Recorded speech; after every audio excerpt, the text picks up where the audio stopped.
Hello and welcome back, dear students. Dear students, in this video we are going to discuss about the graph conversion. हम इस video में ये समझ लेंगे अगर हमारे पास कोई भी वेलोसिटी टाइम ग्राफ है या एक्सेलरेशन टाइम ग्राफ है, उसको कॉरस्पॉन्डिंग एक्सेलरेशन टाइम ग्राफ या वेलोसिटी टाइम ग्राफ या पोजीशन टाइम ग्राफ में कैसे कन्वर्ट करेंगे। जैसे कि आप देख सकते हो नीट 2024 में ऐसा क्वेश्चन आया था कि वेलोसिटी टाइम ग्राफ गिवन था और उसका corresponding acceleration time graph draw करना था। चलिए स्टार्ट करते हैं। तो स्टार्ट करने से पहले we are suppose to understand some basic things. ये क्वेश्चंस हम डिस्कस करेंगे विद फुल डिटेल। तो पहला पॉइंट जो है दैट इज कि जब भी हमें वेलोसिटी निकालनी हो और हमारे पास पोजीशन टाइम ग्राफ हो, पोजीशन टाइम ग्राफ का स्लोप निकाल लीजिए आप। That is the we can write velocity equals to tan theta.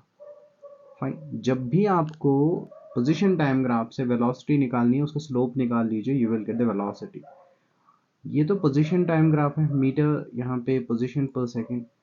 और अगर वेलोसिटी टाइम ग्राफ है उसके स्लोप से हमें एक्सेलरेशन मिल जाती है, जो हमने क्लास में बहुत डिटेल डिस्कस किया हुआ है।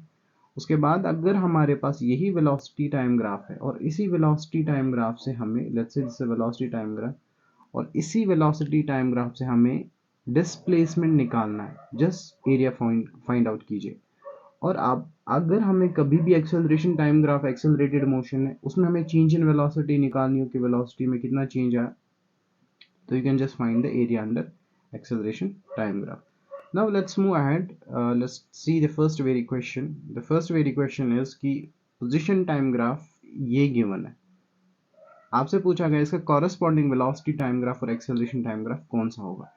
देखिए अगर आप इसको देखेंगे ना पोजीशन टाइम ग्राफ को, ये position time graph uniformly increase हो रहा है। तो आपको पता है पोजीशन टाइम ग्राफ से हमें क्या मिलता है, स्लोप। पोजीशन टाइम ग्राफ के स्लोप से हमें क्या मिलती है, वेलोसिटी। तो अब वेलोसिटी को कैसे कैलकुलेट करेंगे, बाय द स्लोप। अब ये भी हमें पता है जब भी स्ट्रेट लाइन होती है, स्ट्रेट लाइन में हमेशा एक कांस्टेंट स्लोप होता है एवरीवेयर। तो कांस्टेंट स्लोप मतलब थीटा इक्वल्स टू कांस्टेंट। तो हमारे पास जब थीटा ही कांस्टेंट है इसका मतलब वेलोसिटी कांस्टेंट। अब हमारे पास एलिमिनेशन मेथड यूज करेंगे, यहाँ पे भी वेलोसिटी कांस्टेंट हो रही है शो, ये तो वेलोसिटी कांस्टेंट वेलोसिटी को रिप्रेजेंट कर रहा है। ये तो इंक्रीजिंग वेलोसिटी को या यूनिफॉर्म वेलोसिटी चेंजिंग वेलोसिटी को डिफाइन करा ऑप्शन बी, तो ऑप्शन बी तो डिस्कार्ड हो गया। ऑप्शन सी और ऑप्शन ए में देख लेंगे। अब अगर वेलोसिटी कांस्टेंट मतलब थीटा कांस्टेंट है और एक्सेलरेशन क्या होता है, चेंज इन वेलोसिटी।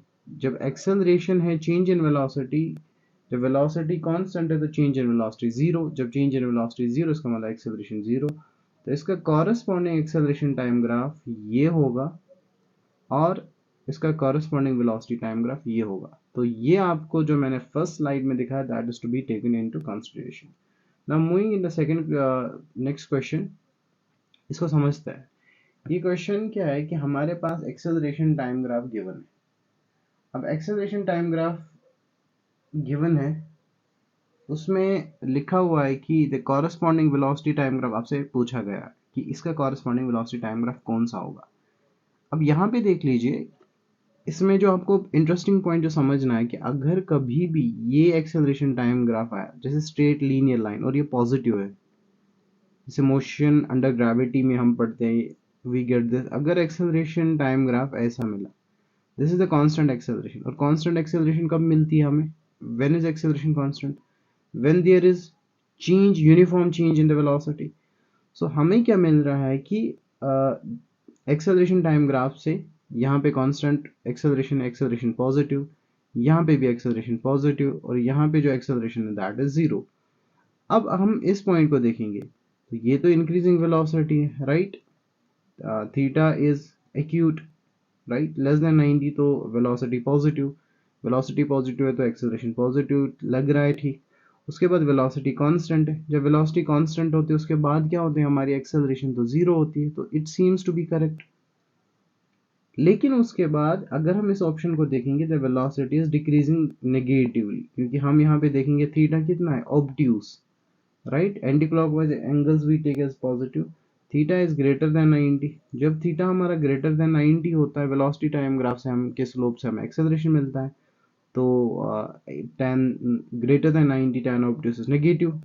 तो ये तो हमारी नेगेटिव एक्सेलरेशन को डिफाइन कर रहा है, बट ये हमारे पे तो यहाँ पे दिख रहा है ये एक्सेलरेशन पॉजिटिव है because it's along the positive x axis, ये तो डिस्कार्ड हो गया, ये तो नहीं होगा इसका।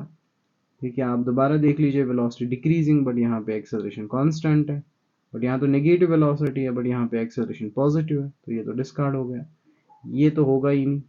अब ऑप्शन नंबर सी जो बचा हमारे पास, अगर ये एक्सेलरेशन टाइम ग्राफ कांस्टेंट है तो इसका मतलब वेलोसिटी ऐसी होगी, राइट, फाइन। उसके बाद है एक्सेलरेशन जीरो। एक्सेलरेशन जीरो कब होती है? जब हमारी वेलोसिटी कांस्टेंट होती है, तो वेलोसिटी कांस्टेंट है ग्राफ में। उसके बाद गेन एक्सेलरेशन जो है ना वो पॉजिटिव है बट दैट्स कांस्टेंट, तो पॉजिटिव एक्सेलरेशन ऐसे रिप्रेजेंट करेंगे हम ग्राफ के अकॉर्डिंग, इस टाइम पे या इस टाइम पे जो हमारी एक्सेलरेशन है वो तो अकॉर्डिंगली शो हो रही है, तो the correct option will be option number C. तो ये कॉरेस्पॉन्डिंग एक्सेलरेशन टाइम ग्राफ का जो जो एक्सेलरेशन टाइम ग्राफ का वेलोसिटी टाइम ग्राफ होगा वो ये वाला होगा। Now moving to the next point, जो हमारा नेक्स्ट क्वेश्चन है कि which of the following represents accelerated motion. अब ये अब हमें समझना है, ये डिस्टेंस टाइम ग्राफ्स हैं, ये क्वेश्चन भी PYQ है नीट का। एक्सेलरेटेड मोशन को हम डिफाइन कैसे करते हैं? We call accelerated motion when there is change in velocity. ठीक है, जब भी change in velocity per unit time हो। ये तो डिस्टेंस टाइम ग्राफ है, स्लोप तो हर जगह सेम, फाइन। इंक्रीज डिक्रीज को ही हम चेंज बोलते हैं, तो ये तो नहीं होगा। यहाँ पे तो डिस्टेंस कांस्टेंट है, मतलब ऑब्जेक्ट इज एट रेस्ट, जब ऑब्जेक्ट रेस्ट में है तो वेलोसिटी में कोई चेंज नहीं आ रहा है, this is a stationary case, ये भी नहीं होगा। अब इसको समझ लीजिए, यहाँ पे वेलोसिटी जो है ना वो कांस्टेंट है क्योंकि स्लोप कांस्टेंट है, राइट, क्योंकि स्लोप कांस्टेंट है, स्ट्रेट लाइन का स्लोप कांस्टेंट होता है, यहाँ पे भी वेलोसिटी नेगेटिव वेलोसिटी में डिक्रीजिंग, तो वेलोसिटी कांस्टेंट है। अगर आप इसका ग्राफ ड्रॉ करेंगे एक्सेलरेशन का ऐसा आएगा, और इसका जो यहाँ पे ये वाली लाइन है इसका ग्राफ जो नेगेटिव वेलोसिटी डायरेक्शन में आ रहा है, इसका ग्राफ जो होगा, ये अगर हम रेफरेंस पॉइंट ले लें, we will draw it like this. ये तो अनएक्सेलरेटेड मोशन है क्योंकि एक्सेलरेशन तो वेलोसिटी तो चेंज नहीं हो रही। अगर आप यहाँ पे देखोगे, यहाँ पे स्लोप डिफरेंट, यहाँ पे स्लोप डिफरेंट, यहाँ पे स्लोप डिफरेंट, यहाँ पे slope different, if we are getting different slopes from the distance time graph, इसका मतलब we are getting different velocities. When we are getting different velocities that means velocity is changing, when velocity is changing, और उसी को हम accelerated motion कहते हैं। तो this will be the most correct option. Now moving to the next question, the next question for this is, ये question JEE means का question है, इसको देख लेते हैं। तो बड़ा ही सिंपल सवाल है, आपको ये पहचानना है कि distance travelled from t equal to 0 and t equal to 3 seconds is. अब ये तो पहली स्लाइड आप देख लीजिए, अगर हमारे पास वेलोसिटी टाइम ग्राफ है, वेलोसिटी टाइम ग्राफ से आपको डिस्टेंस या डिस्प्लेसमेंट निकालना है, simply calculate the area. Fine, area calculate कीजिए। एरिया तो सिंपली होगा 1/2, 3/1.5, हाफ बेस इंटू हाइट वाली फॉर्मूला लगा लीजिए and you will get the answer as 9/4 metre. Simple. अब इसमें क्वेश्चन में ऑप्शन जो है ना, you have to modify it according to the answers. Now moving to the next question, this question is from the NEET 2024। देखिए, अब इस question को समझ लीजिए, इस क्वेश्चन को थोड़ा समझते हैं। ये क्वेश्चन वेलोसिटी टाइम ग्राफ है, इसका कॉरेस्पॉन्डिंग एक्सेलरेशन टाइम, बड़ा ही सिंपल सवाल है। वेलोसिटी टाइम ग्राफ कैसा है? तो मतलब जो यहाँ पे स्लोप वही यहाँ पे स्लोप, वही यहाँ पे स्लोप, वही यहाँ पे स्लोप। जब स्लोप हर जगह सेम होगा तो एक्सेलरेशन कुछ ऐसी मिलेगी। अगर हम ग्राफ को ऐसे देखेंगे, एक्सेलरेशन टाइम ग्राफ को, तो we will get acceleration constant everywhere. अब ये एक्सेलरेशन टाइम ग्राफ, अब यहाँ पे जो है वेलोसिटी दैट इज कांस्टेंट, जब वेलोसिटी कांस्टेंट तो एक्सेलरेशन जीरो, तो जीरो एक्सेलरेशन को तो यहाँ पे रिप्रेजेंट करेंगे because we know on X axis Y की वैल्यू जीरो होती है और वाई हियर रिप्रेजेंट्स एक्सेलरेशन। फिर यहाँ पे theta is obtuse, theta is greater than 90, मतलब जो वेलोसिटी चेंज हो रहा है ना, या वेलोसिटी मतलब थीटा इज नेगेटिव, इसका मतलब एक्सेलरेशन इसमें नेगेटिव एक्सेलरेशन है, राइट। तो नेगेटिव एक्सेलरेशन को कैसे रिप्रेजेंट करेंगे हम? ऐसी लाइन से। वैल्यूज देख लीजिए, वैल्यू ये मैच कर रही है ऐसे, these just defines the magnitude, the most appropriate answer ये है, यही है। ये तो ऑप्शन होंगे ही नहीं, एलिमिनेशन मेथड लगा लीजिए, ये तो वेलोसिटी टाइम ग्राफ का कॉरेस्पॉन्डिंग एक्सेलरेशन टाइम ग्राफ हो ही नहीं सकता। ऐसी वेलोसिटी है तो ऐसी वेलोसिटी का ऐसा एक्सेलरेशन टाइम ग्राफ तो हो ही नहीं सकता। अब वेलोसिटी जो है कांस्टेंट है और यहाँ पे एक्सेलरेशन भी कांस्टेंट दिखाया है, नहीं। जब वेलोसिटी कांस्टेंट और एक्सेलरेशन जीरो होगा तो आपको इस लाइन को यहाँ खींचना पड़ेगा एट एक्स एक्सिस, तो ये तो होगा ही नहीं, ये तो बिल्कुल ही नहीं होगा।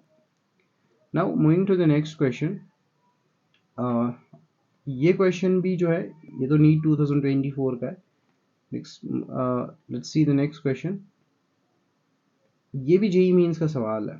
ये सवाल बड़ा इंटरेस्टिंग सवाल है। इसमें क्या कह रहा है कि a body starts from rest at t equal to 0 और उसका एक्सेलरेशन टाइम ग्राफ गिवन है। You have been provided the acceleration time graph, right.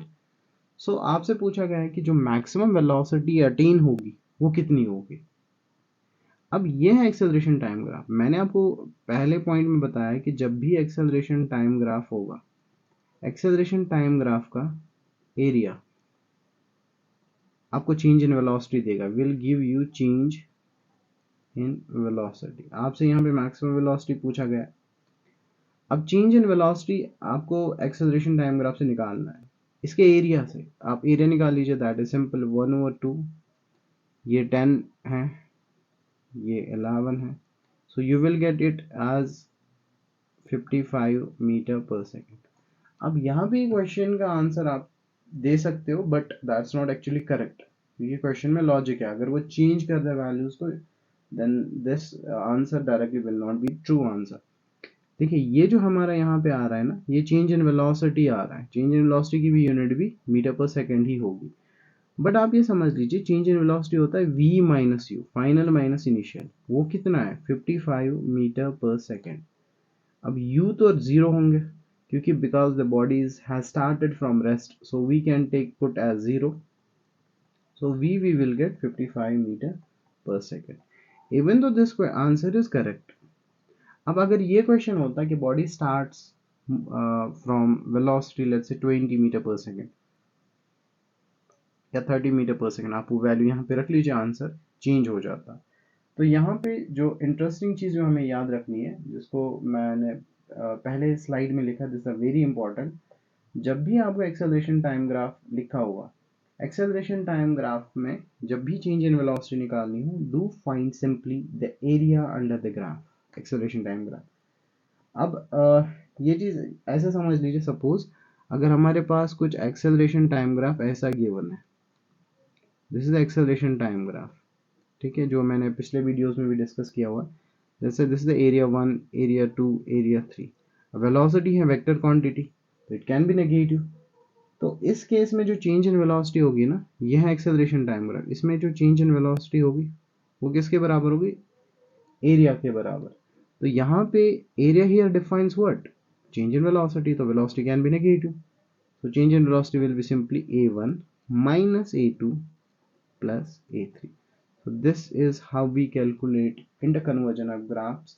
I hope this might have helped you. Thank you, dear students.